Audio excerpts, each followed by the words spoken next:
আরো জোরে কোন আল্লাহু আকবার। প্রিয় বন্ধুগণ, মুসা আলাইহিস সালাম বন্ধু মানুষ তো প্রিয় বন্ধুগণ, আল্লাহ রাব্বুল আলামিন আপনাকে আমাকে কোরআন শোনার মতো একটা সুন্দর পরিবেশ আল্লাহ দান করেছে। মাইক খুব ভালো, মাইক ভাই খুব ভালো মাইক, ঠিক আছে। কইনুরের মাইক নাকি? ও আচ্ছা, আমি কইনুর মহব্বত হয়েছে, খুব ভালো মানুষ কইনুর, খুব ভালো মানুষ। ওনার মা ওনার এই মাইকে ওয়াজ করতেছে 22 বছর, সেই কইনুর ভাই বেদকাশী, খুব ভালো।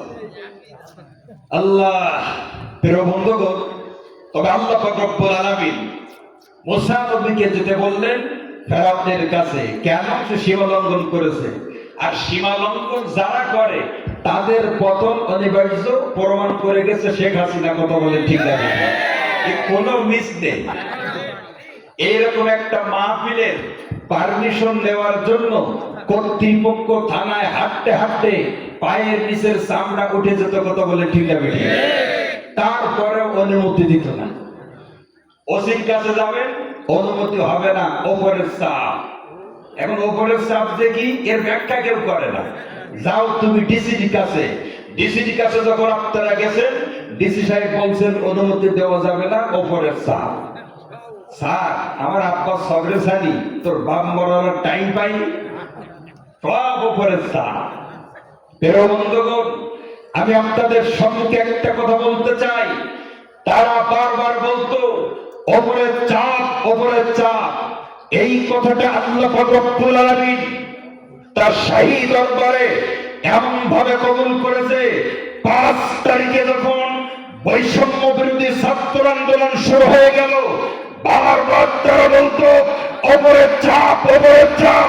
কথাটা আল্লাহ পাক রব্বুল আলামিন এমন ভাবে কবুল করেছে, 5 তারিখে জালেম হাসিনার পতন হয়েছে নিজ হেলিকপ্টারের উপর দিয়ে। কথা বলেন ঠিক না বেঠে? এটাই হলো সেই ওপরের চাপ। আচ্ছা, আপনারা বলেন পতন হয়েছে নিচে দিয়ে না উপর দিয়ে? তবে এতদিন ব্যাখ্যা করিনি, এখন দেখতেছি এই সেই ব্যাখ্যা। অনেক খরচ শুনে আপনারা নিতরণ স্তব্ধ হয়ে গেছেন। 2টা হাত তুলে বন্দুকের নালার মতো হাত শক্ত করে আমার সাথে একটা এমন আওয়াজ দিবেন যেন নবকি ঘাঘাট পর্যন্ত আওয়াজ চলে যায়। পারবেন ইনশাআল্লাহ? 2 হাত তুলে। ও ভাই, দাড়ি ছাটা লোকের পিছনে স্লোগান দিয়ে কোনো ফায়দা নেই। আল্লাহু আকবার বললে খুশি হন যিনি, তিনি কে? আরো ধরে কোন কে? অমুক ভাইয়ের চরিত্র ফুলের মতো পবিত্র, নামাজ পড়েন একত্র, মদ খায় নিত্য নিত্য, শয়তানের 1 নম্বর ভক্ত, আলেমদের খায় তাজা রক্ত। কথা বলে ঠিক না বেঠি? ওদের স্লোগান দিয়ে লাভ নেই। এই জন্য জবান খুলে আমার সাথে সবাই আল্লাহ পাকের নাম নিয়ে একটু স্লোগান দেই। নারায়ে তাকবীর। ওই আরেকটা আওয়াজ হবে না ভাই? আরেকবার আপনাদের বলবো, ভোট একটা হয়ে গেছে, সামনে আবার নির্বাচন। গলা ক্লিয়ার করি, জবান খুলে আপনারা আমার সাথে আরেকবার বলুন, নারায়ে তাকবীর। আল কোরআনের আলো, কোরআন হাদিস যেখানে, কোরআন নেই যেখানে, নারায়ে তাকবীর। মুহতারাম হাজিরিন, এবার আমি আপনাদের কাছে জানতে চাই, প্রশংসা করলাম কার? আরো জোরে বলেন। মাহফিলের অনুমতি দেয়নি, এখন আল্লাহ পাক তাদের দেশে থাকার অনুমতি ওদের ছাড়া। কথা বলেন ঠিক না? এজন্য অহংকার করা যাবে না ভাই, কোনদিন অহংকার করা যাবে না। ফেরাউনের পতন হয়েছে, ঠিক জালেমের পতন যেভাবে হয়েছে, সামনে যে জুলুম করবে তাদের পতন ওইভাবে হবে। কথা বলেন ঠিক না? এজন্য মানুষের উপর জুলুম করবেন না, আর অহংকারী কথাবার্তা কোনোদিন বলবেন না। খেলা হবে। কি হবে ভাই? মানে তারাই মানুষ অন্যদেরকে এত তুচ্ছ তাচ্ছিল্য মনে করত, অন্যদেরকে মানুষে মনে করত না, এই জন্য শব্দটা বারবার বলতে, কথা বলে ঠিক না বেঠিক? আল্লাহ পাক রব্বুল আলামিন তিনি কত ক্ষমতার মালিক, বারবার তারা যখন বলতো খেলা হবে খেলা হবে, আল্লাহ পাকের দরবারে এমন ভাবে কথাটা কবুল হয়েছে, আল্লাহ পাক বললেন ঠিক আছে। বারবার তোদের মুখে যখন একটাই কথা খেলা হবে খেলা হবে, আমি আল্লাহ ঘোষণা দিয়ে দিলাম আগস্টের 5 তারিখে খেলার টাইম। খেলা যখন শুরু হয়ে গেল, খোদার কসম একজন খেলার ময়দানে খুঁজে পাওয়া যায়নি। প্রিয় বন্ধুগণ, একটা জিনিস শুনে রাখবেন, বিয়ের মাধ্যমে সন্তান হলে তাকে বলে বৈধ সন্তান, বিয়ে ছাড়া সন্তান হলে তাকে বলে অবৈধ সন্তান। আর ভোটের মাধ্যমে যদি সরকার গঠন করা হয় তাকে বলে বৈধ সরকার। ভোট ছাড়া যদি সরকার গঠন করা হয় তাকে বলা হয় অবৈধ সরকার। অবৈধ সরকার কোনদিন টিকে থাকতে পারে না।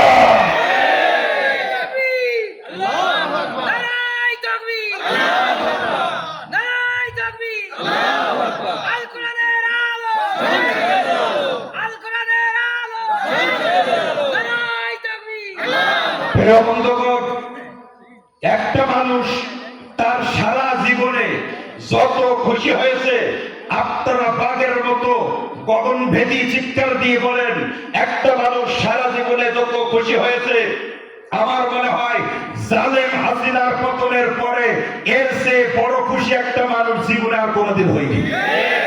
তো হাত তুলে কোন কথা ঠিক? ঠিক বললেও ঠিক, নাও বললে ঠিক। এজন্য ভাই জুলুম করা যাবে না, জুলুম করা যাবে না ভাই, কারোর উপরে জুলুম করা যাবে না।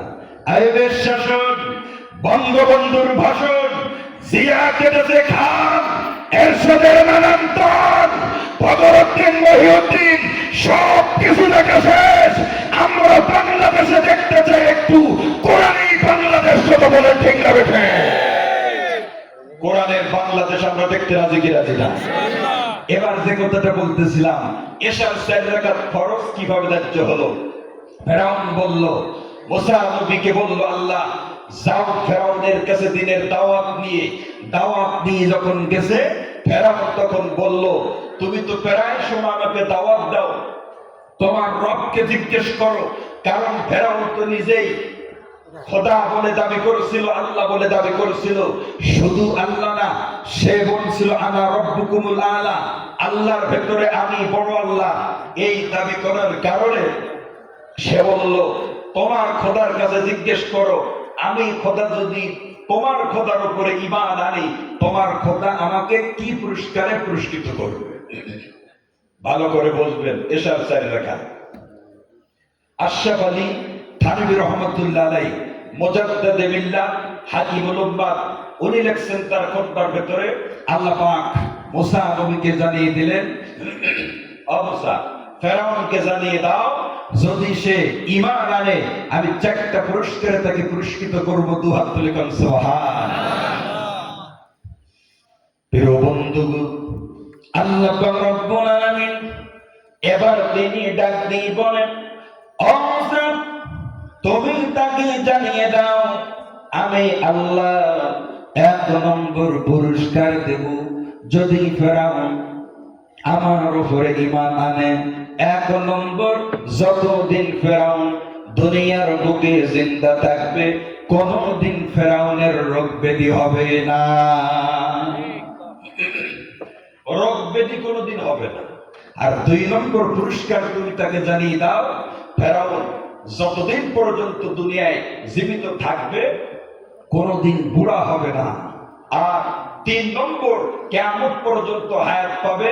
4 নম্বর, রাষ্ট্র ক্ষমতা তার হাত ছাড়া হবে না। এই 4টা পুরস্কার নিয়ে যখন ফেরাউনের কাছে যখন বলল মুসা আলাইহিস সালাম, ফেরাউন তখন বলল, আমি 2টা মানুষের কাছে পরামর্শ করে প্রত্যেকটা কাজ করি। 1 নম্বর আমার মন্ত্রী টেকো হামান, 2 নম্বর আমার বিবি আসিয়া। প্রথমে গেছে টেকো হামানের কাছে, আপনারা বলেন হামান লোকটা ভালো না খারাপ ভাই? হামানের কাছে যখন গেছে, যে বলছে আমি আল্লাহ পাকের উপরে ঈমান আনতে চাই, হামান তখন বুঝাচ্ছে শোনেন, আপনি তো নিজেই রব, আপনি যখন আরেক রবের উপর ঈমান আনবেন আপনি কিন্তু রব থাকতে পারবেন না, সাধারণ জনগণ হয়ে যাবেন। এই জন্য এই সিদ্ধান্ত নেওয়া আপনার ঠিক হবে না। আর যদি আপনি ঈমান আনতেই চান, আমাকে আগে দুনিয়ার থেকে বিদায় করে তারপর ঈমান আনেন, কারণ চোখের সামনে রব সাধারণ জনগণ হবে, এইটা আমি সহ্য করতে পারবো।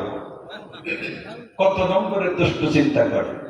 দুষ্ট লোকের মিষ্টি কথা পাশে এসে বসে, ওই কথা দিয়া কথা নিয়া প্রাণে মারে শেষে।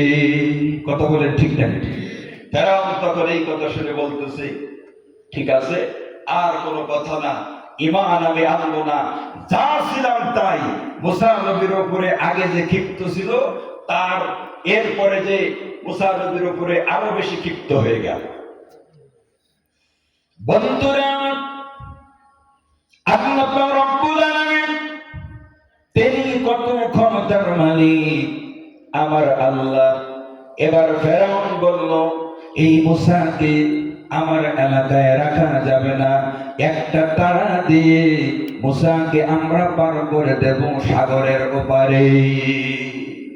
সবকিছুর মালিক কে ভাই? লোহিত সাগর 355 কিলোমিটার চওড়া। আশরাফ আলী থানভী তার কওল অনুযায়ী মুসা নবীর লস্কর ছিল 4 লক্ষ, আর ফেরাউনের পিছনে ছিল 12 লাখ। তাড়াচ্ছে মুসা আলাইহিস সালামকে ফেরাউন বাহিনী। প্রিয় বন্ধুগণ, তাড়িতে তাড়িতে এক পর্যায়ে যখন লোহিত সাগরের কিনারায় চলে গেছে, মুসা নবীর কওম তখন বলতেছে, হুজুর তার তো আমাদের ধরেই ফেললো, একেবারে আমাদের পিছনে অবস্থান করতেছে। মুসা নবী বলেন, চিন্তা করো না, জবান খুলে কোন আমাদের সাথে আছেন কে? আরো জোরে বলেন। প্রিয় বন্ধুগণ, আল্লাহর নবী হযরতে মুসা আলাইহিস সালাম এবার তিনি ডাক দিয়ে বললেন, চিন্তা করো না, ক্বালা কাল্লা ইন্না বাইয়া রাব্বি সায়াহদি। ক্বালা কাল্লা, ওরা কখনো ধরতে পারবে না।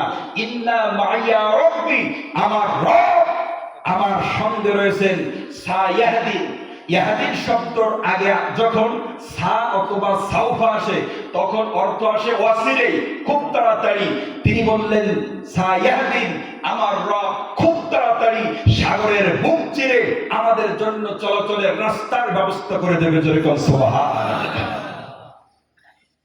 বন্ধুরা, ব্যাখ্যা বের করলেন তাফসীরে বুরহানুল কোরআন। কি নাম বললাম? তাফসীরে বুরহানুল কোরআন 2 নম্বর খণ্ডের ভিতরে মুসান্নেফ লেখেন, এই কথা যখন বললেন আমার আল্লাহ সঙ্গে সঙ্গে একটা নয়, দুইটা নয়, সাগরের ভেতর দিয়ে 12টা রাস্তা আমার আল্লাহ তৈরি করে দিলেন। সেই সালামতে পার হয়ে গেল, জালিমকে আল্লাহ ধ্বংস করে দিল। প্রিয় বন্ধুগণ, মুসা নবী ওপারে যাওয়ার পরে চিন্তা করলেন যে আল্লাহ সহি সালামতে আমাকে সাগর পার করে দিয়েছে, এখন কোন প্রকার জুলুমের টেনশন আমার নেই, যে আল্লাহ আমাকে নিরাপদ জায়গা দান করেছে। আমি 4 রাকাত নামাজ পড়ে সে আল্লাহর দরবারে শুকরিয়া আদায় করতে চাই। এশার সময় উনি শুকরিয়া দান 4 রাকাত নামাজ পড়েছেন, সেই 4 রাকাত নামাজ আল্লাহ আমাদের জিম্মায় ফরজ করে দিয়েছেন। জোরে জোরে কোন সুবহানাল্লাহ। তবে এসব 4 রাকাত মুসা নবীর থেকে কোন কাইফিয়াতে পেলাম চলে গেল। এবার আসুন মাগরিবের 3 রাকাত কিভাবে পেলাম। তবে এই কথা থেকে আমরা এতটুকু বুঝতে পারলাম, ফেরাউন চেষ্টা করেছিল কিন্তু হামান বাধা দিয়ে তাকে লাইন ঘুরিয়ে দিয়েছে। তবে বোঝা গেল হামান কিন্তু লোকটা ভালো না। কথা ঠিক কিনা? ফেরাউন তো খারাপ ছিল, এর বেশি খারাপ করেছে ওর পাশে থাকা টেকু হামান। কথা বলেন ঠিক না বেঠিক? জবান খুলে কোন ঠিক না বেঠিক? প্রিয় বন্ধুগণ, এখান থেকে আমি আপনাদেরকে একটা মেসেজ দিতে চাই, ফেরাউন যত খারাপ ছিল ওর বেশি খারাপ করেছে ওর পাশে থাকা টেকু হামান। ঠিক তদরূপ ইতিপূর্বে যারা ক্ষমতার চেয়ারে বসেছিল, ঠিক ততরূপ ইতিপূর্বে যারা রাষ্ট্রের চেয়ারে বসেছিল, আপনারা চিন্তা করে দেখেন ওরা যত খারাপ ছিল, ওদেরকে বেশি খারাপ করেছিল ওদের পাশে থাকা টেকো আমাদের দল। কতক্ষণ ঠিক? প্রিয় বন্ধুগণ, আপনাদের রাগ হচ্ছে না? ভাই মাগরিবের পরের থেকে আপনারা যে ময়দানে বস শুনতেছেন, কোনো আওয়াজই নেই, যে লোক আছে এমন টেরও পাওয়া যায়নি। একটু আওয়াজের প্রয়োজন আছে না নেই ভাই? মহতারাম হাজিরিন, তবে মাগরিব চলে গেল, এশা চলে গেল, মাগরিবের 3 রাকাত। কয় রাকাত? হযরত ইয়াকুব নবীর থেকে পেয়েছি। জোরে কোন নবী ভাই? ইয়াকুব নবীর থেকে। আমি আপনাদের বিভিন্ন আলোচনা তো শোনেন, এর রাকাত ভিন্নতা কিভাবে হলো একটু জানার প্রয়োজন নেই ভাই? 5 ওয়াক্ত নামাজ পড়বেন, নামাজের উপরই আমি কথা বলছি। মহতারাম হাজিরিন, এবার হযরত ইয়াকুব আলাইহিস সালাম ইউসুফ নবীকে অত্যন্ত ভালোবাসতেন, এটা আপনারা সবাই জানেন। এই ভালোবাসা অন্য ভাইরা নেওয়ার জন্য ইউসুফকে কুয়ার ভিতর ফেলে দিয়েছে, কিন্তু মারার জন্য ফেলে দিয়েছে। মারতে কি পারছিল ভাই? আরে প্রিয় বন্ধু, আল্লাহর নবী হযরত ইউসুফ আলাইহিস সালাম, আল্লাহ রাব্বুল আলামিন তাকে কিন্তু মিশরের বাদশা আমার আল্লাহ বানিয়ে দিয়েছে। ভাইরা কিন্তু আব্বার সাথে বলছে ইউসুফ মারা গেছে। 12 বছর পিতা পুত্রের সাথে কোনো সাক্ষাৎ যোগাযোগ নেই। মাগরিবের 3 রাকাত। কয় বছর? 12 বছর কোনো সাক্ষাৎ নেই। এই 12 বছর পরে আল্লাহ পাক রব্বুল আলামিন ইউসুফ নবীকে মিশরের বাদশাহী দিয়েছে। আর এখন নবী কেনান থেকে মিশরের দূরত্ব হলো, রাইসুল মুফাসসিরিন হযরত ইবনে আব্বাসের কওল অনুযায়ী তৎকালীন যুগে আপনার 8 দিন সময় লাগতো কেনান থেকে মিশরে যেতে। এবার 12 বছর যখন হয়ে গেছে, কোন তাফসীরে আসছে 40 বছরের কথা।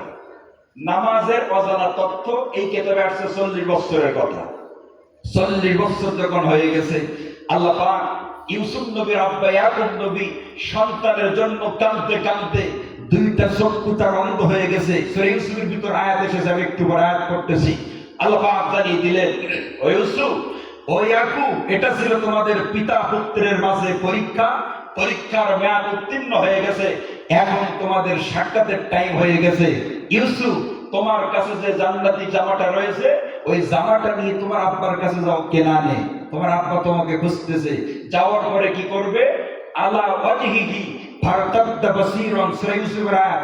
আলা মানে উপরে, ওয়াজহুন মানে চেহারা, ফারতাদ্দা মানে ফিরিয়ে দেব, বাসীরাতান মানে দৃষ্টিশক্তি। তোমার আব্বার চেহারার উপরে জামাটা রাখলে তোমার আব্বার চেহারা দৃষ্টিশক্তি আমি আল্লাহ পূর্বের ন্যায় ফিরিয়ে দেব। জোরে জোরে কোন সুবহানাল্লাহ। বন্ধুরা, আল্লাহর নবী হযরত ইয়াকুব আলাইহিস সালাম, তার পাশে এবার জামা নিয়ে কে যাবে? হযরত ইউসুফ আলাইহিস সালাম। উনি ওনার বড় ভাইকে ডাক দিলেন। বড় ভাইয়ের নাম হলো ইয়াহুদা। ডাক দিয়ে বললেন, বড় ভাই, এই জামাটা হস্তে গ্রহণ করো, আব্বার কাছে তুমি তড়িৎ গতিতে চলে যাও। জামা যখন রাখবে চোখের উপরে, আল্লাহ পাক রব্বুল আলামিন চক্ষু 2টা ভালো করে দেবে। তিনি ওয়াদা দিয়েছেন। ইয়াহুদা ডাক দিয়ে বলেন, আমি জামাটা নিয়ে আব্বার কাছে যখন চলে গেলাম, যখন আব্বার কাছে পৌঁছালাম, সময়টা চলছিল কিন্তু তখন মাগরিবের সময়। আব্বার কাছে যে আল্লাহ পাক অর্ডার, জামাটা চেহারার উপর রাখলাম, ফারতাদ্দা বাসীরান। সঙ্গে সঙ্গে কুদরতির মা, কুদরতি কায়দায় আল্লাহ পাক রব্বুল আলামিন ইয়াকুব নবীর 2টা চক্ষু ভালো করে দিয়েছেন। আপনারা বলেন, আমার আল্লাহ পারে কি পারে না? আরো জোরে বলেন। কদরে কুদরত দারি হর সে খাহি আকুনি, কদরে কুদরত দারি হর সে খাহি আকুনি, মুরতারা জিন্দা কুনি তু জিন্দারা বেজাকুনি। চোখ ভালো হয়ে গেল। এই যে চোখ ভালো হয়ে গেল, 40 বছর যে মানুষটা চোখে দেখে না, বলেন এটা এতে মানুষ খুশি হয় না বেজার হয়? উনি যেহেতু নবী মানুষ, তো মাগরিবের 3 রাকাত প্রথম রাকাত উনি আদায় করেছিলেন 40 বছর পরে চোখ ভালো হওয়ার কারণে। জোরে কর সুবহান। বন্ধুরা, এটা গেল প্রথম রাকাত। দ্বিতীয় নম্বর, চক্ষু যখন ভালো হয়ে গেল, এবার বললেন, বাবা ইয়াহুদা, তোমার কাছে জানতে চাই বাবা, আমার কলিজার টুকরা ইউসুফ দুনিয়ার বুকে জীবিত আছে না আমার ইউসুফ মারা গেছে? উনি তখন বললেন, আব্বা চিন্তা করবেন না, হযরতে ইউসুফ আলাইহিস সালাম শুধু তিনি জিন্দা নয়, আল্লাহ পাক রব্বুল আলামিন ওই মিশর দেশের বাদশাহী তাকে আল্লাহ দান করেছে। সন্তান মিশরের বাদশা খুশিতে বাবা পিতা খুশি হয়ে উনি যে মাগরিবের 2 নম্বর রাকাত, এইটা উনি খুশি হয়ে মাগরিবের 2 নম্বর রাকাত আদায় করলেন। জোরে কোন সুবহানাল্লাহ। মোট কয় রাকাত ভাই? জোরে কোন কয় রাকাত? এবার বাকি রয়েছে আরেক রাকাত।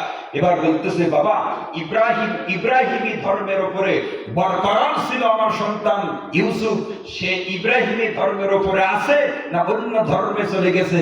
বলছে, আব্বা চিন্তা করবেন না, আপনার সন্তান আমার ভাই ইউসুফ নবী এখনো পর্যন্ত ইব্রাহিমী ধর্মের উপরে অটুট অবিচার রয়েছে। জোরে কোন সুবহানাল্লাহ। খুশি হয়ে 3 নম্বর রাকাত আদায় করলেন। তবে 3 কারণে কয় রাকাত? সবাই বলেন। সময়টা ছিল কোন সময়? আল্লাহ পাকের কাছে এই নামাজটা খুব পছন্দ হয়ে গেল। প্রিয় বন্ধুগণ, আল্লাহ পাক রব্বুল আলামিন বিশ্ব নবীকে যখন নামাজ দান করলেন, আল্লাহ পাক এবার বললেন, ওগো নবীজি, ওই 3 রাকাত নামাজ আমি আল্লাহর কাছে বড্ড ভালো লেগেছে। বিদায় দোস্তরে, ওই 3 রাকাত নামাজ আমি তোমার উম্মতের উপরে মাগরিবের সময় আদায় করা আমি আল্লাহ ফরজ করে দিলাম। দুহাত তুলে কোন আল্লাহু আকবার, আর জোরে কোন আল্লাহু আকবার। আমাদের নবী আল্লাহ পাক নামাজ দিয়েছিল প্রথম কয়েক ভাই 50 ওয়াক্ত। নবীর মুখের দিকে তাকিয়ে নবীর খাতিরে পড়ব আমরা 5 ওয়াক্ত, সওয়াব পাবো কয়েক ভাই? সবাই বলেন কয়েক। এই নবী কাদের ভাগের নবী? এটা হাত তুলে কোন তো কাদের ভাগের নবী? যে যে দল পার্টি আমরা করি না কেন, নবীকে নিয়ে কোনো দলদারি যেন ভিতরে না থাকে। নবী কিন্তু সবার নবী, আপলিক তাবলিক পাবলিক সবার নবী আমাদের মুহাম্মদ সাল্লাল্লাহু আলাইহি ওয়াসাল্লাম। নবী নিয়ে কারোর ভিতরে কোনো প্রকার প্রশ্ন আছে না ভাই? নবী আমাদের সবার নবী। নবীকে ভালোবাসেন কারা কারা? জীবন হচ্ছে একটু আল্লাহু আকবার বলে হাত তোলাতে দেখি। এটা আল্লাহু আকবার বলেন। নবীকে যদি আপনি ভালোবাসেন, নবীর ভালোবাসা যদি আপনার ভিতরে একেবারে অন্তরের কানায় কানায় না থাকে, কিয়ামতের ময়দানে যতই ইবাদত আপনি করেন না কেন, মাঝখানে যদি নবী না থাকে, কিয়ামতে কোনো আমলের মূল্যায়ন আল্লাহর কাছে নাই। এই জন্য আমরা নবীকে চাই কি চাই না? প্রিয় বন্ধুগণ, মুখে শুধু চেয়ে ক্ষান্ত থাকলে হবে না, মুখে শুধু নবীর ভালোবাসা করে দাবি করলে হবে না, কাজ করে কিন্তু প্রমাণ করতে হবে আমরা নবীকে ভালোবাসি। ও মুসলমান, আমি আপনাদের কাছে জানতে চাই, নবীর জন্য যদি জীবন দিতে হয়, নবীর জন্য যদি ফাঁসির কাস্তে ঝুলতে হয়, নবীর জন্য যদি বন্দুকের গুলিতে বন্দুকের গুলিতে যদি বুক সাজনা হয়ে যায়, ও মুসলমান, নবীর জন্য জীবন দিতে, নবীর জন্য জীবন দিতে প্রস্তুত আছেন কারা কারা? আল্লাহু আকবার বলে হাত তোলো। একটা জিনিস মনে রাখবেন, ওয়ালিদ ইবনে মুগীরা আল্লাহর নবীকে বলছিল পাগল।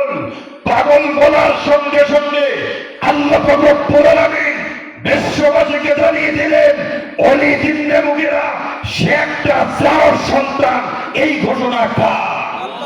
হাত তুলে কোন কার? ওয়ালিদ ইবনে মুগীরা নবীকে পাগল বলার কারণে আল্লাহ জানিয়ে দিলেন, ওয়ালিদ ইবনে মুগীরা একটা জার সন্তান। এখন থেকে আমি আপনাদেরকে স্পষ্ট ভাষায় বলতে চাই, এই দুনিয়ার বুকে যারা নবীকে নিয়ে বাজে মন্তব্য করবে, এই দুনিয়ায় যারা নবীকে নিয়ে কটূক্তি করবে, বর্তমান জমানার হাইব্রিড সাথে যার সন্তান ওই ব্যক্তি, এতে কোনো সন্দেহ না? নবী কোন কথা আমাদের ভেতরে নেই। আমরা জীবনের চেয়ে নবীকে ভালোবাসি, কথা বল ঠিক না বেটি? জোরে কর ঠিক না বেটি? মহতারাম হাজিরিন, তবে এশা চলে গেল, মাগরিব চলে গেল, আসরের 4 রাকাত। জোরে কর কয় রাকাত?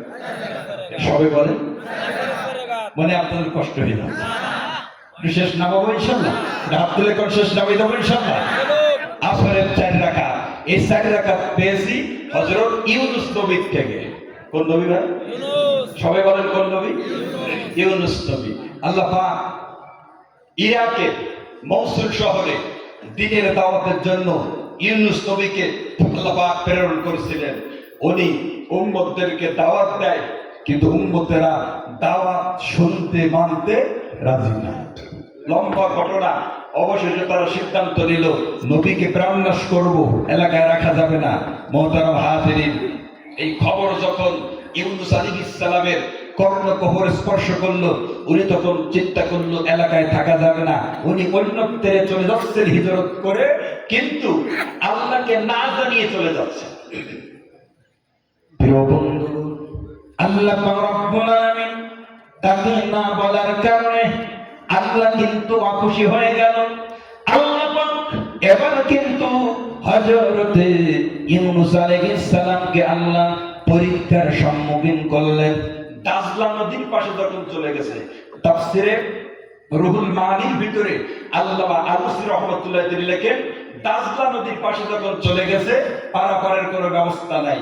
হঠাৎ করে একটা নৌকা আসলো, নৌকায় উঠে গেছে, কিন্তু নৌকায় প্যাসেঞ্জার ভর্তি ছিল। এরপর হুজুর উঠছে, নৌকা যখন মাঝ নদীতে চলে গেছে, উত্তাল তরঙ্গমালা, ঢেউ শুরু হয়ে গেছে। নৌকা সামনে যায় না, পিছে যায় না, শুধু ঘুরতেছে। বাজিবল্লারা বলল প্যাসেঞ্জার বেশি হয়ে গেছে, এখন যাত্রী নামাতে হবে, নইলে সবাই প্রাণনাশ হয়ে যাবে। আল্লাহ পাক এ বিষয়ে বলতেছেন, ফাসাহামা ফাকানা মিনাল মুদহাদিন, লটারি করা হলো একজন যাত্রী নামাবে বলে। লটারিতে এক চান্সে ইউনূস নবীর নাম উঠে গেছে। জবান খুলে কোন মালিক কে? আল্লাহ। হাত তুলে কোন কে? আল্লাহ। সবাই বলল হুজুর আপনি নবী মানুষ, উপরে থাকবো আমরা, আর আপনি নদীতে পড়বেন, এটা হয় না। হুজুর অনুমতি যদি দেন আরেকবার লটারি করব। তাফসীরে মারিফুল কোরআনের ভিতর মুফতি শফি আলী রহমাত তিনি লেখেন, একবার, দুইবার, তিনবার লটারি করা হলো, তিনবারই ইউনূস নবীর নাম। মারহাবা বলে। ও ভাই, মাছের পেটে নাম লিখে রাখছে আল্লাহ ইউনূস নবী, তবে হাফিজুর রহমান সুন্দরবনী নাম করে ভাই। বন্ধুরা, এবার হুজুর চিন্তা করলো, বারবার যখন আমার নাম, বারবার যখন আমার নাম ওঠে, নৌকার ভেতরে থাকা ঠিক হবে না। হুজুর এবার একটা লাফ দিয়ে তড়িৎ গতিতে নৌকার উপর থেকে যখন নদীর ভিতরে পড়ে গেল, আল্লাহ পাক একটা মাছকে পাঠিয়ে দিলেন। ও নদীর মাছ, নবী কিন্তু তোমার জন্য খাদ্য নাই, কয়েকদিন তোমার ভেতরে আমি আল্লাহ আমানত রাখবো, নবীর যেন কোনো ক্ষতি না হয়। জোরে কল মারহাবা। আস্তানে সা বরবগের মা কোতে দাদ, আস্তানে সা বরবগের মা কোতে দাদ, হামজে ইউনূস লোকমায়ে বাহুতে দাদ। মাছের পেটে চলে গেছে। এবার মাছ হুজুরকে পেটের ভিতরে নিয়ে তড়িৎ গতিতে নিচের দিকে যাচ্ছে। এবার আপনার একটু বাগের মতো উত্তর দিয়ে বলুন, আসরের রাকাত কত? 4। এবার ইউনূস নবী কিন্তু 4টা অন্ধকারের সম্মুখীন হয়ে গেছে। রাকাতও 4, ওদিকে অন্ধকারও 4। প্রিয় বন্ধুগণ, 1 নম্বর উনি অন্ধকারের সম্মুখীন হয়েছিল, প্রথম মাছের পেটের অন্ধকার, 1 নম্বর। দ্বিতীয় নম্বর, এই মাছটা হুজুরকে পেটের ভিতরে ধারণ করার পরে নিচের দিকে যখন যাইতেছে, আরেকটা মাছের সামনে দেখা হয়ে গেছে। ওই মাছ কিন্তু ইউনূস নবী এবং এই মাছ সহ এক লোকমায় নিজের পেটের ভিতরে ঢুকিয়ে এনেছে। মাছ মাছের খায় না ভাই? ভাই বাজারেতে মাছ আনার পরে দেখবেন অনেক মাছের পেটে আস্ত মাছও থাকে, থাকে কি? এই মাছ ওই মাছের পেটে চলে গেছে, তবে 2 মাছের 2 পেটের অন্ধকার। তৃতীয় নম্বর, রাতের অন্ধকার আছে না নাই? এটা জোরে বলে। রাতের অন্ধকার আছে না নাই? 4 নম্বর, পানির ভেতরে অন্ধকার আছে না নাই? এই 4টা অন্ধকারের ভেতর থেকে আল্লাহর নবী অন্য কাউকে ডাক না দিয়ে উনি কিন্তু ডাক দিয়েছেন আমার আল্লাহকে। সুবহানাল্লাহ বলেন। দোয়া ইউনুসের মাধ্যমে। কিসের মাধ্যমে? দোয়া ইউনুসটা আমার সাথে সবাই পড়েন। লা ইলাহা ইল্লা আনতা সুবহানাকা ইন্নী কুনতু মিনাজ জালিমিন। এই কোরআনের আয়াত। আমরা বলি দোয়া ইউনুস, কিন্তু এটা কিসের আয়াত ভাই? কোরআনের আয়াত। কোরআন শুনলে আল্লাহু আকবার বলবেন, তবে ইজ্জত বাড়িয়ে দেবেন যিনি, তিনি কে? কোরআন শুনতে কি খারাপ লাগে না ভাই? ও ভাই, কোরআন শুনতে খারাপ লাগে? প্রিয় বন্ধুগণ, একটা জিনিস চিন্তা করেন, পৃথিবীর বুকে দিন দিন প্রত্যেকটা জিনিসের স্বাদ কিন্তু বিনষ্ট হতে চলছে, কিন্তু একটা জিনিসের স্বাদ এখনো পর্যন্ত নষ্ট হয়নি, সেটা হলো কোরআন শরীফ তেলাওয়াতের স্বাদ। জোরে কোন ঠিক না বেঠিক? এজন্য কবি বলছেন, কোরআন তোমায় এ যতই জপি ওই ততই মধুর লাগে। কোরআন তোমায় এ যতই জপি ওই ততই মধুর লাগে। কোরআনে যে এত মধু কে জানিত আগে। কোরআনে যে এত মধু কে জানিত আগে, কতই মধুর লাগে। যতই পড়া হয় ততই শুনতে মনে চায়, তার নাম হলো আল কোরআন। জোরে কোন কি? প্রিয় বন্ধুগণ, আল্লাহ রাব্বুল আলামিন এবার উনি যখন দোয়া ইউনুস পড়লেন, আল্লাহ পাক দোয়া ইউনুসের মাধ্যমে তিনি বললেন, লা ইলাহা ইল্লা আনতা, আপনি ছাড়া কোনো ইলাহা নাই। সুবহানাকা, আপনি পবিত্র। ইন্নী কুনতু মিনাজ জালিমিন, আমি সীমা লঙ্ঘনকারী। এই কথা যখন বললেন, আল্লাহ পাক কি বললেন জানেন? উনি যে অপরাধী, এই কথাটা কিন্তু উনি আল্লাহর কাছে পেশ করলেন। আল্লাহ খুশি হয়ে গেলেন। অপরাধ করে কেউ যদি স্বীকার করে, এতে রব খুশি হয় না বেজার হয়? সঙ্গে সঙ্গে আমার আল্লাহ ডাক দিয়ে বলেন, ফাস্তাজাবনা লাহু ওয়া নাজাইনাহু মিনাল গাম্মি ওয়া কাযালিকা নুনজিল মুমিনিন। আমি তোমার ডাকে উত্তর দিলাম। ওয়া নাজাইনাহু মিনাল গাম্মি, গম্ম মানে দুশ্চিন্তা, নাজাইনা মানে নিষ্কৃতি দেওয়া, রিলিজ দেওয়া।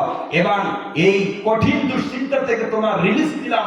ওয়া কাযালিকা নুনজিল মুমিনিন, এইভাবে আমি ঈমানদারদের রিলিজ নিষ্কৃতির ব্যবস্থা করি। জবান খুলে বলো আল্লাহু আকবার। প্রিয় বন্ধুগণ, এখন প্রশ্ন হলো, মাছের পেটে কতদিন ছিল ইউনুস আলাইহিস সালাম? জোরে বলেন কতদিন? 40 দিন। তাফসিরে মাযহারির ভেতরে 10 খণ্ড তাফসিরে মাযহারি আরবিতে লেখা। এই তাফসিরে মাযহারির ভেতরে আল্লামা কাজী সানাউল্লাহ পানিপতি রাহমাতুল্লাহ আলাইহি তিনি বলছেন উনি ছিল 40 দিন। আর তাফসিরে নুরুল কোরআনের মুসান্নিফ লেখেন, তাফসিরে নুরুল কোরআনের ভেতরে উনি ছিলেন মাত্র 7 দিন। এর ভিতরে ইখতিলাফ রয়েছে, মতনৈক্য রয়েছে। এবার 7 দিন অথবা 40 দিন যখন পূর্ণ হয়ে গেল, আল্লাহ পাক তখন বললেন, ও মাছ, আর দেরি না করে আমার নবীকে দাজলা নদীর কিনারে উঠিয়ে দাও। আল্লাহু আকবার বলেন। মাছ ভিতরে ঢুকাচ্ছে একটা মানুষকে, তবে মাছ কত বড়? ছোট্ট একটা কথা মাঝখানে না বললে হবে না, যেহেতু এটা মাদ্রাসার মাহফিল, কোরআনের মাদ্রাসার মাহফিল। মাছ ঢুকাচ্ছে পেটের ভিতরে মানুষ, তবে মানুষ বড় না মাছ বড় ভাই? সাগরের সবচেয়ে বড় প্রাণী হলো ব্লু হোয়েল, নীল তিমি। নীল তিমি এত বড়, আমি হাফিজুর রহমান সুন্দরবনই একটা না, 20টা মানুষ একটা নীল তিমি একসাথে মুখের ভিতর নিতে পারে, মুখের ভিতর। তো পেটটা কত বড়? বিজ্ঞানীরা বলেন একটা নীল তিমি প্রতিদিন আল্লাহ পাক তার খাদ্য দেয়। একটা নীল তিমির প্রতিদিন খাদ্য লাগে 3600 কেজি। সুবহানাল্লাহ। তবে একটা নীল তিমি প্রতিদিন খায় কয় কেজি ভাই? এটা বোঝার চেষ্টা করবেন। অল্প টাইম তো একটু তাড়াহুড়ো করে বলছি, এক্ষুনি আমি নেমে যাবো, প্রধান বক্তা আসবে, আমি আপনার থেকে দোয়া দেবো ইনশাআল্লাহ। এই নীল তিমি প্রতিদিন খায় 3600 কেজি। আর আপনার আমার সন্তান, আমরা যারা মাদ্রাসা দিতে ভয় পাই আর কি বলি, আলেম বানানো যাবে না, ও খাবে কি করে? হাফেজ বানানো যাবে না, ও চলবে কি করে? ও ভাই, ওই যার নিয়ে আপনি চিন্তা করতেছেন, আপনার সন্তান সারাদিন কয় কেজি খায়? একটু জোরে বলেন, কয় কেজি? সারাদিন একটা মানুষ কয় কেজি চাউলের ভাত খায়? 1.5 কেজি না, ধরেন 2 কেজি। তবে আপনি যার নিয়ে চিন্তা করতেছেন ও খাবে কি করে, ও খাচ্ছে সারাদিন 2 কেজি।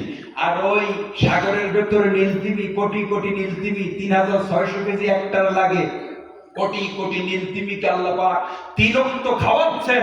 কোন ব্যাংকে চাকরি নেই, নবকি বাজারে দোকান নেই, কোন ব্যবসা বাণিজ্য নেই, তিরক্ত এই নীলতিমিকে খাওয়াচ্ছেন যিনি। জবান খুলে কোন সেই রবের নাম কি? হাত তুলে কোন কি?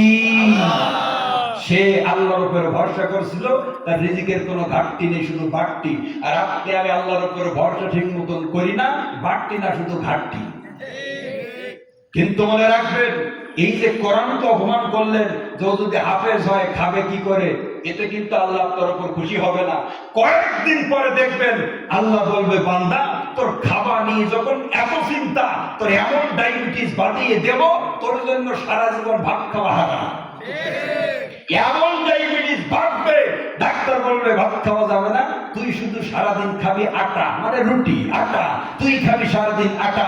আর 20-25 খান গাড়ি করে সাতক্ষীরা ঢাকা রোডে চলে, একটা গাড়িতে তোর চলা যাবে না। যে ডায়াবেটিস বেঁধে গেছে, তোর 2টা ডিউটি, সকালে হাঁটা, সারাদিন আটা, হাঁটা, আটা, হাঁটা, আটা। ঠিক আছে, একদম বাস্তব কথা ভাই। অহংকার করবেন, আল্লাহ হাসিনার মতো ফেলেই দেবেন। সুবহানাল্লাহ। এজন্য ভাই, আল্লাহর সাথে পাল্লা দেওয়া যায় না। যায় কি ভাই? যায়। এবার দোয়া যখন উনি পড়লেন, আল্লাহ রাব্বুল আলামিন নিষ্কৃতি রিলিজের ব্যবস্থা করে দিলেন। মাছের পেট থেকে যখন বাইর হলো দাজলা নদীর কিনারায়, তখন রক্ত চলছিল, আসরের রক্ত। মারহাবা বলেন। প্রিয় বন্ধু, আল্লাহ পাক রব্বুল আলামিন রক্ত যখন চলছিল, আসরের রক্ত, আল্লাহ পাক এবার বললেন, ও মাছ, তুমি তাকে উঠিয়ে দাও। হুজুরকে মাছটা কিন্তু সহি সালামতে দাজলা নদীর কিনারায় উঠিয়ে দিল। হুজুর চিন্তা করলো, আল্লাহ এই 40 দিন মাছের পেটে ছিলাম, আল্লাহ পাক আমাকে হেফাজত করেছে। 4টা অন্ধকারের ভেতর থেকে এখন আলোর মুখ দেখিয়েছে। তা যে আল্লাহ 4টা অন্ধকার থেকে আমাকে হেফাজত করেছে, এই আসরের সময় ওই আল্লাহ দরবারে 4 রাকাত নামাজ পড়ে রবকে একটু খুশি করতে চাই। আল্লাহু আকবার বলে। তবে বিপদ তো 4টা, আবার নামাজও কয় রাকাত? 4 রাকাত নামাজ উনি আদায় করলেন দাজলা নদীর কিনারায়। তাফসীরের ভিতরে এসেছে, যেখানে আদায় করেছিলেন সেখানে পরবর্তীতে একটা মসজিদ হয়েছিল। মুহতারাম হাজিরিন, আল্লাহর কাছে এই 4 রাকাত নামাজ কিন্তু অত্যন্ত পছন্দ হয়ে গেল। মারহাবা বলেন। প্রিয় বন্ধুগণ, আল্লাহ পাক রব্বুল আলামিন এবার নবীকে যখন নামাজ দান করলেন, আল্লাহ পাক হুজুরকে ডাক দিয়ে বললেন, ওগো নবীজি, ওই 4 রাকাত নামাজ আমি আল্লাহর কাছে বড্ড ভালো লেগেছে। বিদায় দোস্তরে, ওই 4 রাকাত নামাজ আমি তোমার উম্মতের জন্য আসরের সময় আদায় করা আমি আল্লাহ ফরজ করে দিলাম। সেখান থেকে চলতেছে কিয়ামত পর্যন্ত এইভাবে চলবে। পৃথিবীর কত কিছু পরিবর্তন হবে, কিন্তু নামাজকেও পরিবর্তন করছে রে ভাই। কিয়ামত পর্যন্ত এইভাবে চলতে থাকবে। দুহাত তুলে কোন আল্লাহু আকবার। আর বাকি রয়েছে 2 ওয়াক্ত, ফজর যোহর। ফজর যোহর জোর কোন ওয়াক্ত? এই 2 ওয়াক্তের কথা আগামী বছর বললে হবে না ভাই? আজকে শুনবেন, আজকে শুনবেন। কারা কারা আজকে শুনবে একটু হাত তোলা তো দেখি। আলহামদুলিল্লাহ। ওই আগামী বছরের কথা এমনি বললাম, আজকেই বলতেছি, কারণ আগামী বছর আমরা জীবিত থাকবো কোনো গ্যারান্টি আছে না। আল্লাহ। এবার শুন জোহর, জোহরের 4 রাকাত, এই 4 রাকাত নামাজ রব্বে কারীম আমাদেরকে দান করেছেন। হাদিসের ভিতর কয়েকটি কারণ এসেছে, তার ভিতরে 2টা কারণ আমি বলি, টাইম কম। 1 নম্বর কারণ, দ্বিপ্রহরের সময়, জোহরের সময় আসমানের সমস্ত দরজাগুলো আল্লাহ উন্মুক্ত করে দেন, রহমতের দরজাগুলো। সুবহানাল্লাহ।